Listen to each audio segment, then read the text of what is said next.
Hugo Estigarribia, sí señor. Buenas tardes, antes que nada, ¿cómo está, doctor? Nuestra fuente de consulta de opinión. Muy buenas tardes, ¿cómo estás, Marta? Un saludo a vos, a la audiencia, Arturo y a la audiencia. ¿Qué tal, doctor? ¿Cómo está? Estamos bien en medio de lo posible, doctor. Obviamente, me imagino usted conoce las razones y bueno, por supuesto que queremos compartir también con todos los teleoyentes. Decíamos, parece que tenemos que seguir machacando con este tema porque definitivamente es como que tampoco hay una reacción muy clara en torno a lo que acontecía con los ministros de la Corte días atrás y esto que también conocimos todos de una manera hasta sorpresiva, ¿verdad? Que es la inamovilidad que ellos mismos resolvieron en beneficio propio. Así es, así es. Yo me he expresado un poco en los tweets, en algunos tweets al respecto de una entrevista también que me hicieron los otros medios la semana pasada y bueno, a medida que pasa el tiempo vamos viendo otros detalles de violaciones legales en que incurrieron al dictar estos fallos, ¿verdad? Ahí usted prácticamente le dio en el ojo con respecto a nuestra inquietud, ¿verdad? Porque muchos dimensionan esto como una cuestión estrictamente ética, en donde la honorabilidad precisamente no fue lo que priorizaron estos señores, pero obviamente habla de algunos errores y algunas falencias. ¿Será que usted nos puede describir a su criterio qué es lo que no debió acontecer en torno a esta declaración de inamovilidad, doctor? Bueno, en primer lugar, yo creo que no hay legitimación activa. ¿Qué quiere decir eso? Que no hay nadie que pueda haber planteado esto en este momento. Porque Ajá. estos 5 ministros de la Corte todavía no tienen transcurrido ni la mitad de su mandato, creo, ¿no? Creo que a lo mejor Eugenio Jiménez y Ramírez Candia tienen un poquitito más de la mitad o la mitad de su mandato. Por lo tanto, no están siendo afectados por lo previsto en el 251 de la Constitución Nacional, ni tampoco por su ley reglamentaria que es la ley 609/95, que organiza la Corte, el artículo 19. Ellos han accionado contra el artículo 19 de la ley que organiza la Corte Suprema de Justicia, 609/95, que reglamenta el 252. Entonces ellos no tenían legitimación activa. ¿Qué significa eso? No tenían derecho a plantear eso ahora, en este momento, cuando no han transcurrido siquiera 3 años de su nombramiento. Eso en primer lugar. En segundo lugar, si planteaban esto, los demás ministros de la Corte tendrían que haberse inhibido. Ellos al plantear, también los que plantearon, los 3, tenían que haberse inhibido de su compañero César Diesel y César Diesel de ellos, ¿verdad? Porque también son accionantes, ¿verdad? Son accionantes y a la vez juzgadores, pero en otro caso, una especie de corporativismo judicial de toma y daca. Entonces yo creo que incluso se tenían que haber inhibido, ellos se tienen que inhibir todos los miembros del Poder Judicial. Y voy a explicar por qué. Porque todo depende de la Corte. Exacto. Y los ministros de la Corte son los accionantes. Entonces ahí luego ya está una violación importante a la ética y, por qué no decirlo, también al Código de Procedimientos Civiles, ¿verdad? En los artículos 20 y 21, que establece causales de excusación, y yo creo que ahí ya tendría que ser inhibido. Después, aparte de eso, hay una ley que establece la publicidad de las sesiones de la Corte, sí, de la sala. Corte, ¿verdad? La ley 62/99, que fue violada. O sea, no hubo publicidad de las sesiones en la Corte. Y después, algo que es llamativo es la celeridad, ¿verdad? La celeridad. Esto hablamos solamente de la parte de forma, ¿verdad? Claro. La celeridad con que resolvieron cuando que hay acciones de inconstitucionalidad que tardan años y años, por no decir decenios, ¿verdad?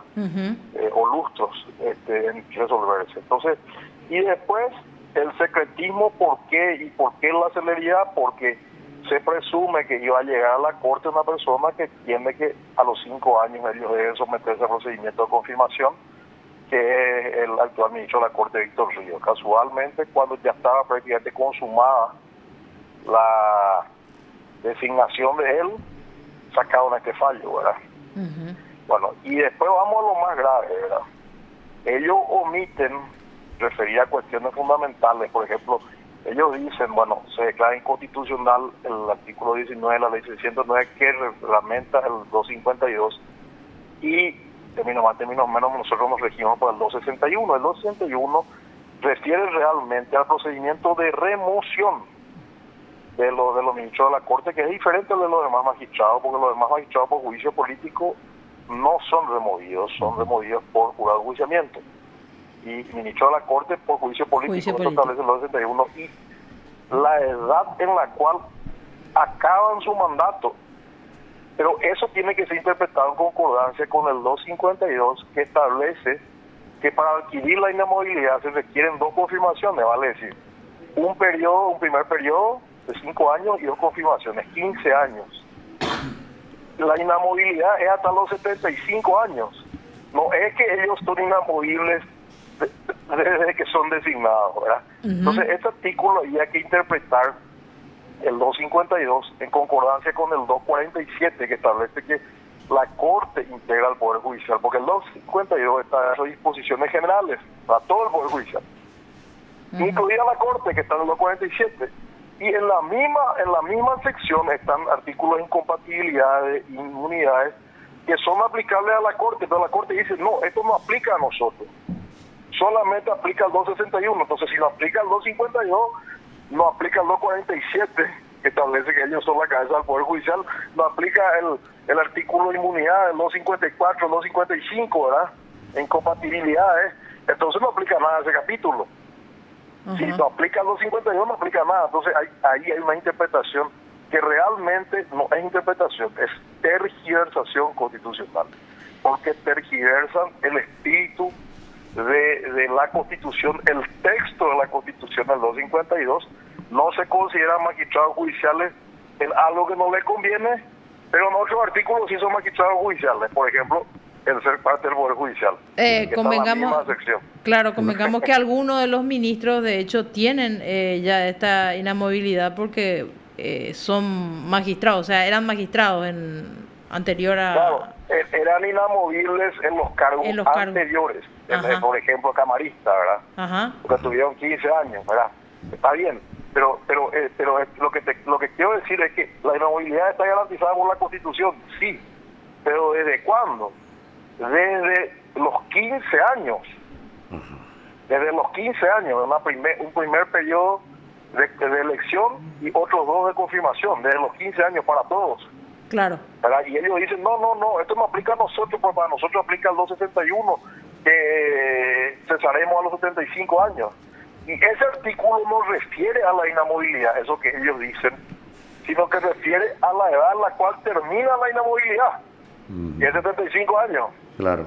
O sea, hasta ahí te quedaste en el cargo. No es que soy inamovible hasta los 75. Esa es la diferencia. Y no es tan fácil de entender para mucha gente que nos está escuchando, a lo mejor es muy técnico. Pero es muy simple. En realidad muy claro. ¿Existe la inamovilidad? Sí existe. ¿Pero desde cuándo? Desde los 15 años en el cargo, eso dice el 252. Sin embargo, el 261 dice cesarán a los 75 años, pero cesarán hasta de la inamovilidad, o sea, son inamovibles hasta que te llegue a tu edad de irte. Claro. O sea, un ministro puede estar hasta los 75 años. Exactamente, eso es lo que hay que explicar, ¿verdad? Y ese podrán ser removidos por juicio político no refiere a la confirmación o no confirmación, refiere al mecanismo de remoción, que en los demás casos de magistrados es por el jurado de enjuiciamiento. Entonces, por eso digo yo que esta no es una interpretación constitucional, sino una tergiversación, y evidentemente es lo que busca atornillarse a los cargos, porque ellos dicen que con esto aseguran la independencia del Poder Judicial. Yo les quiero recordar que aquellos que fueron declarados inamovibles por fallos anteriores en el pasado, igual fueron funcionales al poder político, igual dictaron fallos favorables al presidente que se presentaban como senadores activos, senadores vitalicios, igual fallaron a favor de Duarte Fruto en su momento para que Duarte Fruto ocupe la presidencia del partido cuando está prohibido eso, ¿verdad? O sea, igual fueron funcionales al poder político, igual se inclinaron ante el poder político, así que es mentira que con estos fallos ellos sean más independientes. Es mentira, no es verdad.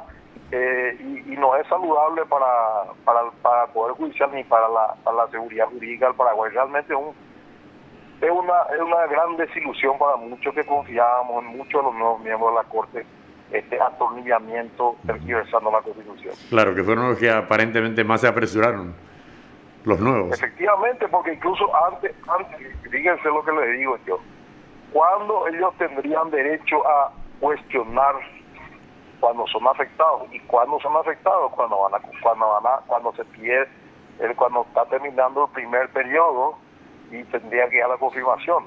Ahí recién serían afectados, no antes. Entonces yo creo que hay muchas cosas acá realmente, como se dice, que huelen podrido, huelen a podrido, pero no Dinamarca en Paraguay, ¿verdad?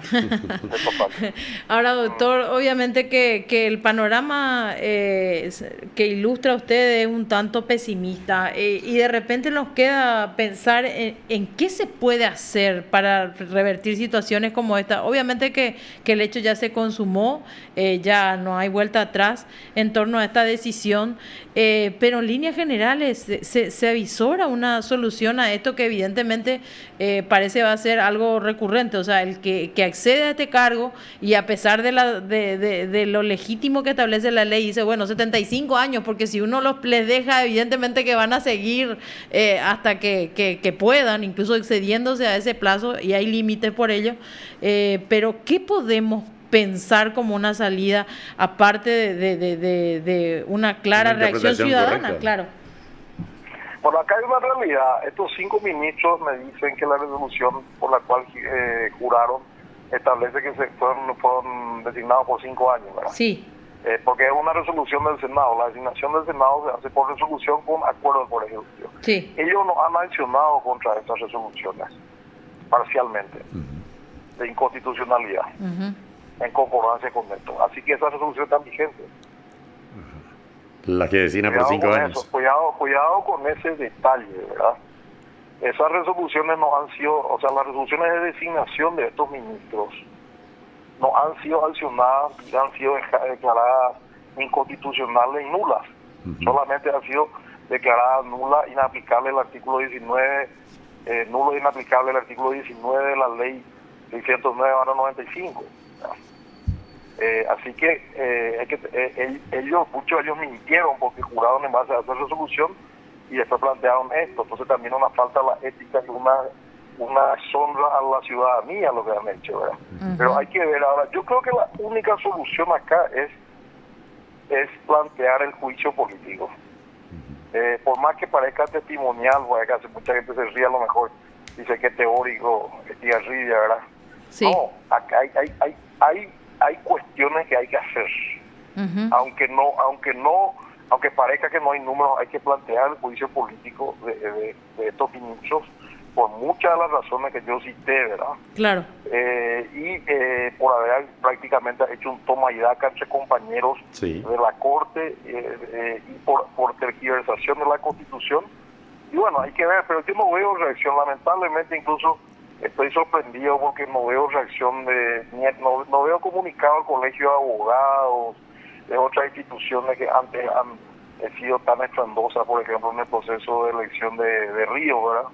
No veo incluso políticos, ni de la oposición, ni el Partido Colorado, ni nadie que diga abogados, así. Porque lo que pasa es que como ellos quedan hasta los 75 años, muchos tienen miedo, no quieren tal vez perder probables litigios en el Poder Judicial, en la Corte, ¿verdad? Entonces yo creo que también hay un pacto de silencio acá, y eso es muy grave, porque realmente con esto reafirmamos que somos una república bananera. La propia Corte violó la ley, imagínense, la ley de transparencia. Eso es muy grave, que la propia Corte viole la ley. Entonces, yo creo que lo que se puede hacer es ir por los caminos institucionales siempre, aunque no se llegue a un resultado, por lo menos plantear las cuestiones, ¿verdad? Claro. Y hay que ver un poco esto que le estaba diciendo yo, de que las resoluciones por las cuales juraron establecen el tiempo de 5 años. Eso no ha sido impugnado, así que llegado el tiempo de 5 años, tal vez el Consejo de la Magistratura pueda llamar puede hacer una convocatoria a que se cumpla el artículo 252 de la Constitución Nacional en base a esta resolución. Hay que estudiar un poco el caso a futuro, a ver qué se puede hacer, aparte del planteamiento de juicio político. No quiero todavía ser informal en adelantarme sin tener más elementos de juicio. Claro. De hecho, hay que determinar quién hace la convocatoria, por ejemplo, ¿verdad? Exactamente. Eso es cuestión de tiempo, porque yo creo que si ellos plantearon de inconstitucionalidad, es incompleta la acción, ¿verdad? Tenía que haber planteado también contra la parte de la resolución que lo designó por 5 años. Sí. Entonces ahí también hubieran completado el circuito, ¿verdad? Eso a priori yo digo, sin analizar a fondo los documentos, me dicen que la resolución dice por 5 años. Yo no he leído, pero de acuerdo a lo que me dicen estoy contando, ¿verdad? Claro. Sí. Y la resolución del Senado es exactamente por 5 años. Efectivamente, y eso me digo, eso está vigente, Sí. no ha sido adicionada. Claro. O sea, ellos están ahí porque está vigente y también está vigente lo de los 5 años. Así que hay que ver un poco eso cómo se interpreta a futuro, ¿verdad? Claro. Cómo actúan los miembros del Consejo de la Magistratura dentro de unos años cuando fenezca el periodo de ellos, de acuerdo a esa resolución, cómo actúan desde el Senado, por ejemplo, en ese momento. Hay un tiempo todavía para ver, ¿verdad? Y probablemente ya será el Senado del próximo periodo, ¿verdad? O sea que hay situaciones que analizar ahí que yo creo que se puede plantear a futuro si sigue vigente esa resolución en términos fácticos, digo. Aparte del juicio político, que ya sería otra ocasión en la cual se plantea, porque ya en base a esto se pidió el enjuiciamiento político de Bonifacio Ríos y Fernández Adea. Si bien ellos ganaron el caso en la Corte Interamericana, no fue respeto Ríos ni tampoco se le dio la inmediación que pedía, sino mucho menos. Entonces hay que ver un poco, analizar también esos fallos, que yo creo que el propio Frete citó en esta resolución, me dicen, en la parte del considerado Antonio Frete cita esos fallos. Pero el procedimiento de juicio político no es rechazado tampoco por la Corte, ¿no? Sino que la acusación fue mal hecha. Entonces, por ahí va la cosa, hay mucho que estudiar, pero realmente en este momento estamos en una situación de impotencia, de observar que hay una tergiversación constitucional. Yo lo digo claramente y estoy diciendo por qué. Porque si el 247 no rige nada de lo que está en la parte de disposiciones generales de esa sección, ¿verdad? Estoy dando un ejemplo para que la gente entienda lo arbitrario que es este fallo. Si no rige ese artículo, no rige ninguno de esa sección. Entonces, por eso es que es una tergiversación constitucional, y lo digo así con énfasis, porque puedo decirlo en base a estos argumentos, ¿verdad? Así, en términos sencillos, parece una maniobra muy cashing ahí, doctor.